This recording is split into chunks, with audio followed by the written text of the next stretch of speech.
Happy Monday. Hi, everyone. Happy Monday. Hope you're doing fantabulous. Hi, y'all. I am back in action. I ended up taking 2 days off instead of the one Saturday because your girl just needed some rest. I am working on a lot of things behind the scenes.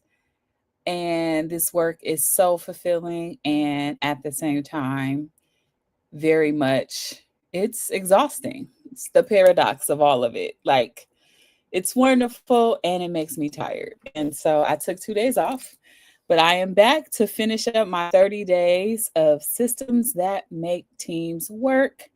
And today we are talking about navigating power in systems. I've talked about this subject a little bit before, but I wanted to dedicate this session or this live. I was about to say live, this session, this training, all kinds of things. If you don't know, I am hosting my very own first masterclass November 5th. That's next week. So if you haven't registered, register. I am going to be talking about how to continue to be that leader, the leader who lasts, the leader who doesn't have to worry about AI, doesn't have to worry about layoffs or the recession, who future proofs his or her career so that she lasts, so that he lasts. So no matter what happens in the environment, you are always prepared and you are always ready for what else is next. One of those topics that I'm going to talk about is skill stacking, which is something that is very important if you are trying to survive in your career. And it is exactly the way to future proof your career. And so that is one of the topics that I'll be talking about next week. So I've really been working on that. At the same time, my friend is having a summit that I'm also going to be a part of on November 10th and 11th. This one is geared towards HR leaders or aspiring HR leaders. And so I'm also working on that. And then I'm also working on some, I guess you would say, some freebies, some things that you get access to if you are a client of mine's. And I am going to, if you come to the masterclass, you will get access to that for the free. Okay. And you'll get access to that for free for the first module of that. And then if you would like to continue on, then you can work with me. So those are some things that I am working on. And so your girl is moving and grooving. I guess they're calling this the lock-in area. That's a new thing for 2025. So y'all, I'm locking in. So that is what is happening. So today I want to talk about power and how to navigate power in different systems. For those who don't know me, I am Tashina. I am an executive leadership and team coach. I help teams and the leaders who lead them collaborate better. I help them heal from conflict, and I help you build systems and get shit done without all the drama. And if there's drama, we're going to heal it all together because that is what I do. And so I'm going to ask you right now to share this live. If you are listening, share this live. And this is what we're going to be talking about today. Okay. Now, power lives in every system, whether you name it or not, whether you want to face it or not, power is there. Power shapes the environments that we are in. And the things that is shaping are our decisions, it's shaping our voices, it's shaping trust, it's shaping our culture. Power is shaping it all. And it's not always in your face, it's not always loud and proud, but I can guarantee that it is there. Another way that this is kind of named is like politics, like navigating in politics. Okay. Sorry, a fire truck is going by. Of course, Of course. Always say that anytime you hear these other noises, that's something in the environment that's sending a signal about something. And definitely power. Power makes us feel like something is on fire, that there is an emergency, something is about to happen. And that is why we're talking about this today. Um, because power does shape everything about us, whether whatever system you're in. If you're in an organization, if you're on a team, if you're in a family system, if you are in a system of athleticism, if you are in a partnership, power is always there. Now, some people have formal power, and this is the title. This is access to different things. This is authority. Those are formal power structures. And then there's informal power structures, like how much influence you have, the relationships that you've nurtured that you have and you can lean on, or what you know, your knowledge, right? Those are the things that can give you power as well. But what most leaders miss every single time is that they try to kind of move away from power. They don't want to navigate power. They don't want to mess with power. They want to, no power over here. And when you do that as a leader, it's almost impossible for you to actually lead effectively, because when things happen that you don't realize is a power play or a power move, you're constantly reacting to it versus already being set up and positioned to be able to navigate through it. Okay. So today, day 26 of 30 days of Systems That Makes Team Work, I am going to talk about the different types of power that shapes every system, every team. I'm going to talk about how power kind of gets distorted, how we kind of taint it and make it something that is not, that it isn't, and then how it becomes unclear for all of us and we don't know how to work with it, and then how to use your power responsibly. Because we shouldn't have power over people. We should be creating trust and not fear. So that's what we're going to dive into today, okay? Share this live. We are about to dive into power, okay? This makes me think about, I was just talking about power to my daughter, my husband, the show, the movie, the series Power. And there were so many different power dynamics in that. And as I'm thinking, like, it was true representation of power at all different levels, even the children. But I digress. So, the first thing that I want you to know is that power is neutral. Put it in the chat. Power is neutral. Comment in the chat. Power is neutral. I want y'all to know. Power is neutral. Okay. Power is neutral. Um, let's see. Let's see. Let's see. All right. So power is neutral. And the reason why I say this is because a lot of the times we make power means something that it really isn't, and then it taints what power is. It makes us avoid power. It makes us not lean into power. It makes us feel like if we are powerful, we are somehow bad, and we have to humble ourselves, especially as women. We have to humble ourselves and can't really step into our power. We also start to name different things like empowerment, right? Now, on one hand, I love a good empowerment story. I love when you are fully equipped, fully given a sense of power. And sometimes saying that you are empowered gives a connotation that I can only give you power, that power is only given to you. And so you can see how power and just the naming of it can make it not neutral anymore, right? If it's neutral and if power is neutral for you, then actually you don't need anybody's permission. You know intuitively the power that you have and you use it. But what happens is we start to align power to politics or to authority. And when we have a messed up relationship with it, this is when we start to see it as something bad. It's not a good thing. But today, I want to reframe what power is and our relationship to it. Power is literally how we get things done.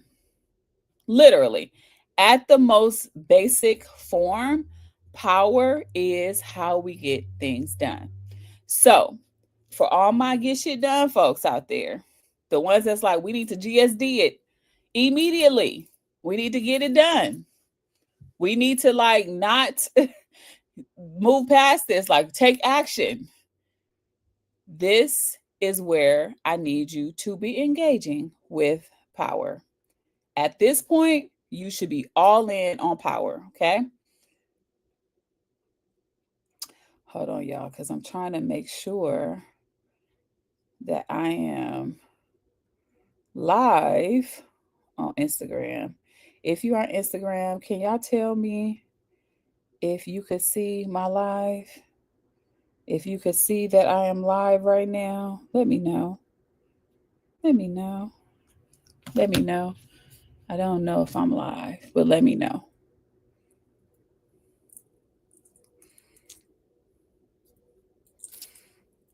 Okay. I think I am. All right. So for all my people who is all about action, you're trying to get shit done right now, I need you to start engaging with power. In healthy systems that engage with power, you'll start to see how much power gets shared, how much it gets distributed, and how transparent the system is. Because you're not trying to hide anything. You're literally making everything visible for everybody. And so you don't have to hide anything, right? But the opposite, when it's unhealthy, this is where you start to see power is centralized to one person or is centralized to one level on the hierarchy. So all the senior leaders, all the directors, they get some level of power, or to one team, because this team is a team that whatever, you fill in a blank, this is the team that has the power. And so you start to see power being hoarded, you start to see it hidden in different places, and the worst that could happen is you start to see it used for control. So we're going to centralize it all. There, I always go back to government, because when I talk about systems, it's like the most it's the place where everybody is seeing right now. And you see that there is a concerted effort to centralize power into one branch of the government. We know what that is, right? And so this is where you start to see power being used as control. And so what I want you to know is that power is going to show up in every part of your system. Who speaks first? Who speaks last? Whose opinion or decision it has the final say, the final call? Who do you need to run it past? Or who has a longer leash, or who gets forgiven faster, rather than the person who is like, they're written off, they're no good, they're like, oh no, no, no. I think about sports, like as a mom who is a sports mom who has watched my kids play sports and watched them around different coaches. And it's obvious when one particular kid can make as many mistakes as they need to, and the coach does nothing. And then the other kid can make mistakes. And the minute they make one mistake, they get pulled back and put on the bench or put on the sideline. It happens, right? But that's how you can see power, right? So in that situation, the power is the coach has the power to call the moves, but the kid who gets to stay also has some level of power. You see, you follow me? You follow me? Let me know if you're following me in the chat. Let me know if you're following me, because power is always happening. Power also has to do with who gets access to information and who gets left out. I know a lot of us are like, man, I want to sit at the table. I need to know. I need to understand. Like, if I get equipped with this information, I could do my job well, but they don't tell me, or they leave me out of decisions, or they leave me out of knowing what's happening, right? Even when we unintentionally do it, but we hold it, we have power that we don't even know we have. So when you zoom out, you start to see power not as like a person, a personality, a individual, but as a way we but we start to see it as like power is a part of our system. Power is either positive or negative, is how we describe it, right? And it's not the person, it's the system.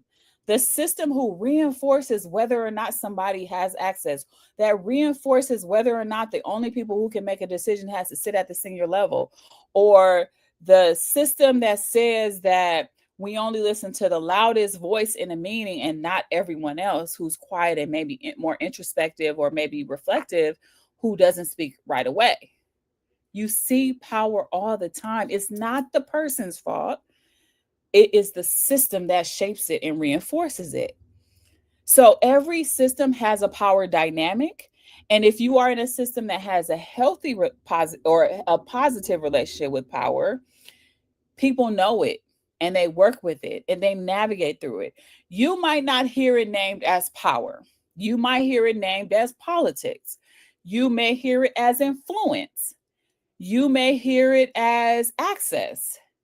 You may hear it as belonging, but there's power in all of it, right? But if it's a negative, if it's not a so positive system, it remains hidden. Nobody wants to talk about whether or not people feel like they belong. Nobody wants to talk about the quiet people in the room. Nobody wants to say, why are the managers the only people who get to make the decision? We try to keep it quiet and we just go along to get along, right? But when there's transparency and it's all out there, you're going to see how much the system flows, how much greater collaboration there is, how much belonging there is without this energy of big me, little you. We're not going to see that because everybody is going to be collectively together and it's going to feel good because we all know that power is in the room. And when we know it's there, we're going to work with it versus avoiding it. Okay. Let me know if you're following me so far. Any of you are dealing with power in your systems in this way? Anybody feeling it? Right? How many of y'all is like, I didn't even realize that asking if somebody belongs is power, or asking how much influence somebody has is power? Let me know in the chat if you are one of those people, because I'm sure you didn't know. I'm sure you didn't know. You like, I didn't even know I was a powerful person. So let's talk about what power actually looks like. So and systems thinking, and that's what I'm guessing all of you guys are here for, because I've been talking about systems and I've been talking about for the sole purposes of you having the skill of systems thinking. It is a skill that every individual, no matter your level, you need to have. AKA, it's not just systems thinking, it's keeping my head on the swivel. I know what's happening. I know what's going on. I know how to make a move. I'm playing chess, not checkers. This is systems thinking. Okay. And so there are three ways that the power shows up in the world of systems thinking. The first thing is positional power. So positional power means I give you a title and I give you formal authority over something. I give you formal authority through your title, being a budget owner, having approvals, making decisions. You're the decision maker. This is positional power. I have stamped you with, this is your position. That's the first way. The second way, which is not always seen, but you know it's there. And I do this a lot when I talk about network mapping and being clear on like who's in your network and what relationships you have. And that is relational power. So this is built through your networks. It's built through your credibility. So how credible are you? And how much are people coming to you for different things? The influence you have with being able to build trust, being able to be an advisor, a mentor, a coach, being the person who people can count on at any given time. This is the second type, relational power. And the third one, which is the one people least think about, informational power. informational power. And this is who has access to knowledge, to context, or decision making spaces.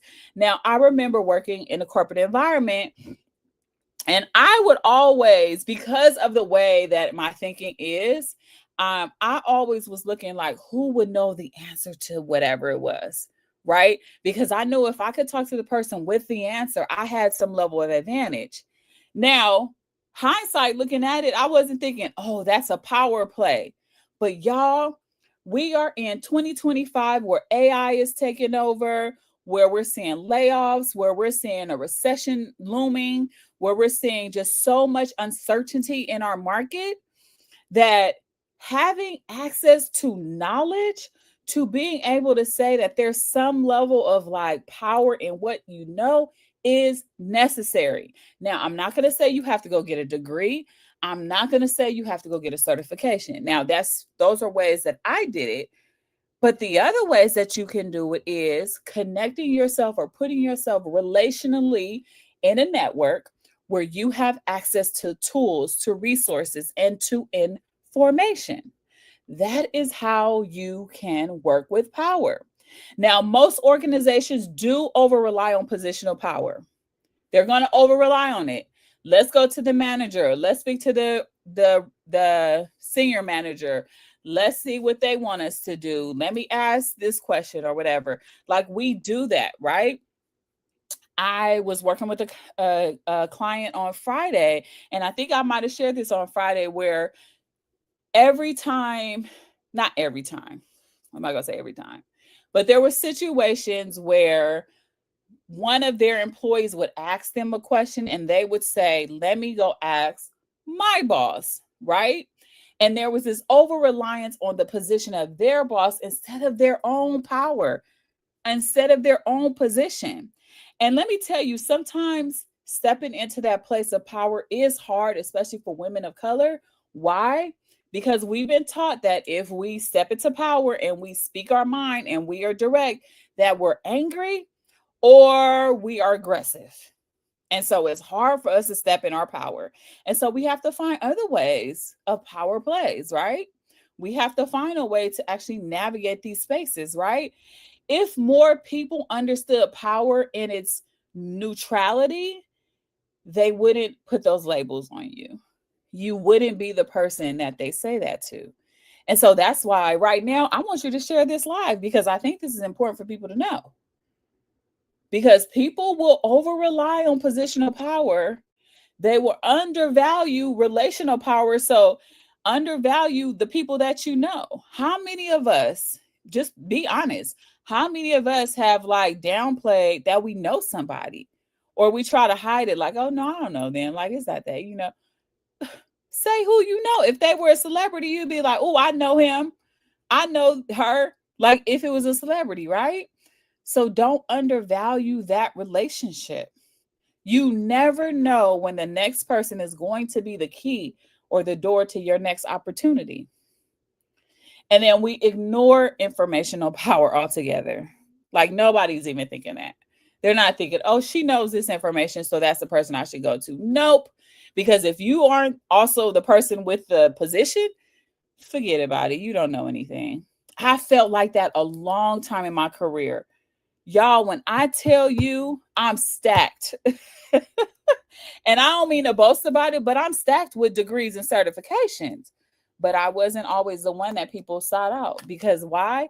I didn't have the title, which is why I am on a mission to let everybody know you do not need to be a leader with a title. We all have power and we are all leaders, and we can step into that fully and be confident in doing that. And so that's what I want for you. Okay. So if you are in a system where you are navigating power in the way that you should, you're going to see transparency. You're going to see things happening where it feels like the system is flowing. But if not, you're going to start to see leaders who start to make decisions and they don't even have the full picture. they're not even closest to the work to understand what is happening. And so they're making all of these like opinions, and you're like, bro, you don't even know what's going on down here.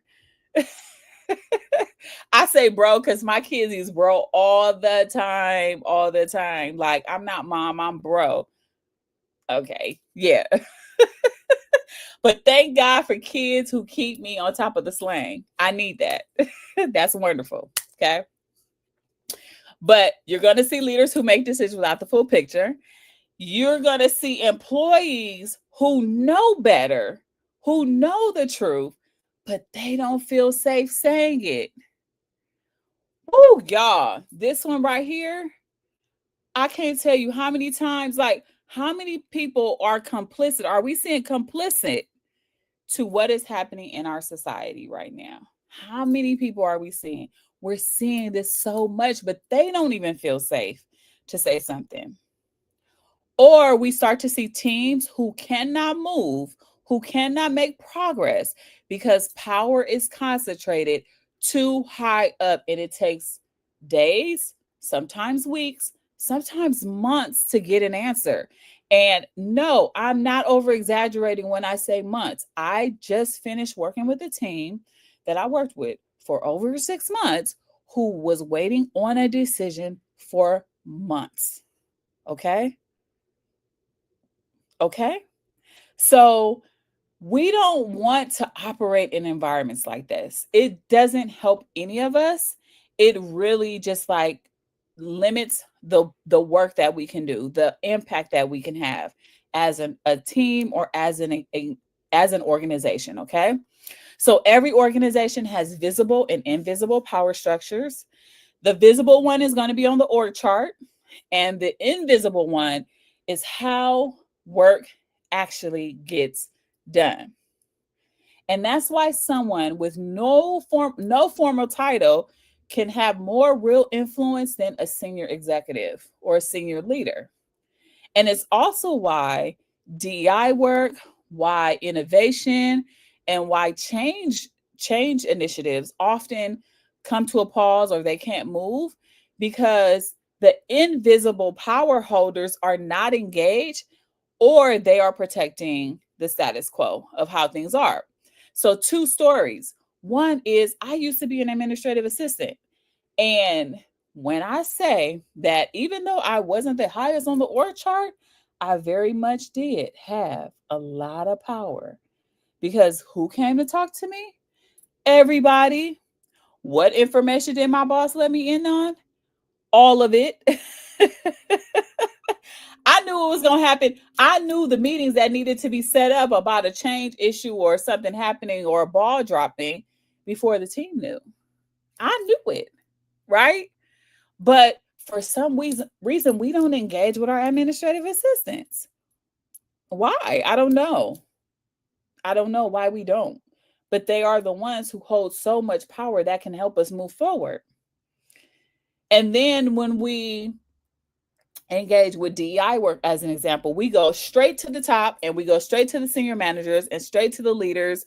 And we're like, yes, that's where we're going to now. Not all organizations, but many. We go straight to the top and we say, okay, this is what we want to have happen. And they're like, yeah, bet, good to go. And then we never really engage with the middle layer. And the middle layer is like, I don't even know why this decision was made.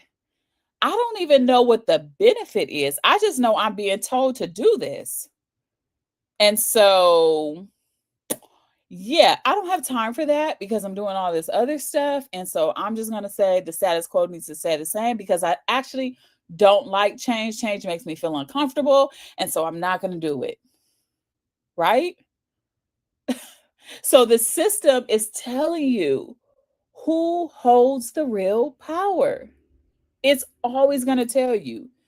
But we don't take time to listen. We get inundated by our day-to-day work and we stay in that and we're like, we're not engaging with anything else. We are not keeping our heads on a swivel, the swivel, a swivel, the swivel. Somebody tell me, the swivel or a swivel? We're not keeping our necks rolling and moving and looking and shaking. We have to do that in our careers, okay? We have to do it. Okay. Put in the chat if you're going to be that person that's going to do it. Share this live. Other people need to know this because power is alive and well, and we need to know this. Okay. So you're going to know if your system has a power imbalance where things are not kind of balanced. Me, I'm a Libra. I like the balance. Okay. A Libra likes the balance. And when things are in balance, I notice and I'm like, uh-oh, it's not in balance. I'm all messed up, right? And systems like to be like Libras too. They like to keep the balance, right? And even though some people think it's working when the power is centralized to one person or one team, actually it's not, because everybody else is like, oh my god, what is going on, what is happening, I don't know what. And there's confusion and there's assumptions and there's like chaos almost in your organizations. And it happens when you start to see decisions keep getting escalated up. People are holding back in meetings. Feedback is only from top down. There's not like a feedback loop that's happening, or certain voices always dominate, and then we call it collaboration. We're collaborating, but we're telling you what to do. These are signals that your system isn't using power well, that it's not balanced. Okay. So I want to be clear with you. The goal is not to get rid of power. That is not what I'm a proponent of at all today or tonight. I'm not saying get rid of power, but I'm saying we have to start using it well. We have to start engaging with it. We have to start feeling like I'm not going to run away from it. I'm going to lean in. I'm going to work this thing, right? That's what we want to do. Because when there is healthy power, others start to feel empowered. Not empowered in the sense of I got to give you power, but in a sense of like I am going to feel powerful because somebody is showing me what it looks like. And it shows me what's possible for me in my role, even without a title. And I no longer have to fear anything because I know that power is neutral. It's not a bad thing. So when we move to systems that are using power responsibly, we start to share information freely and transparently so that everybody makes a good decision. We use our authority to clear roadblocks. We become allies, or the better word I like to use is we become accomplices. I'm going to be an accomplice with you in order to clear the roadblocks that might be in your way, rather than trying to control how the outcome is going to end. So it's not about controlling the outcomes, it's clearing the roadblocks so you can get to the outcome. I don't need you to do it just my way on my path. Do it your way. And I am going to be accomplice with you because I want you to win, because when you win, we win. Okay. You also start to see more people naming what's happening, right? I want you to call out when you see somebody's dominating conversations, or when you see that somebody keeps saying they have to go check in with their boss, or somebody is asking like, we're missing this particular voice in this meeting, like let's go get them. That is when you start to see the system operating well. And then you also start to see the system operating well when feedback is so smooth, like not smooth, but it's just like running. It's like nice water. Like you just keep having this feedback and the loops are happening. And you're like, oh my God, we're getting better and we're learning because the feedback is just coming. And we don't feel afraid of it. We're ready for it when it's time to provide the feedback. It's not about me or you. It's about the system that needs to be shaped differently so that we can all be successful. That's when you see systems that is working with power in a way that feels smooth. Okay? That's what happens. We want to go from a place of toxicity and a place of people hoarding power to a place where the system is being healed because we are starting to share and operate and collectively come together as one unit to be able to move things forward in our organizations. So if you want a resilient or an equitable system, one where you start to see power moving and flowing, these are the three things that just three out of many, three main things that I think that you should be trying to happen or foster in your organization or your team in order for power to feel better. The first thing is transparency. I'm gonna say transparency all along. Okay. Now, transparency is good because we don't want no secrets. We don't want to gatekeep. When you hold secrets and when you gatekeep, it causes confusion, it causes assumptions, it causes people to make up stories that may not even be true.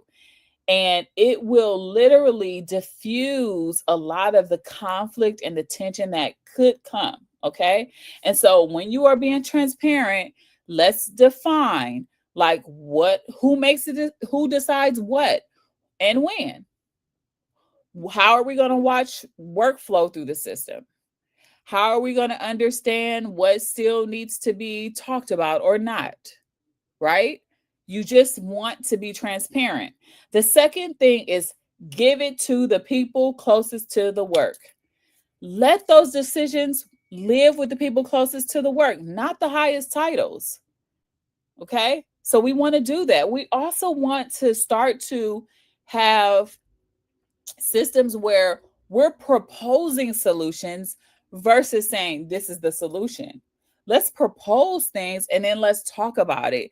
Let's have some healthy debate about it instead of just like, okay, this is what it is, right? Because honestly, I could propose something to you, but if you're closest to the work and I'm not, we should definitely lean on you heavily for what's next to come. And the way that we can do this, which is the third thing, which are rounds. This is a practice that I learned in my internal coach work. And what rounds are is like, it's a way to hear all voices. It's to bring everybody into the conversation, not just leaders. We don't want to hear the person that's only dominating the space. We want to be able to influence how the system works so that all voices are heard. Okay. So we want to do rounds. Okay. So be transparent, push things to the people closest to the work, and use rounds as a practice to hear everybody. This is how we distribute power equally, fairly amongst everybody. Okay. So this week, I want you to ask yourself, where does power live in your system and where does it get stuck? You might have to look at your org chart. You might have to look at the relationships. You might have to look at where work is at in the system. These are ways that you can look at where power is in your system. You also want to ask yourself who holds influence, but they don't necessarily have a title. And are you listening to them? Because they want to be heard and they're willing to have a conversation with you. But don't discount the administrative assistant that doesn't have the director title. Don't discount them. They may know more than you think.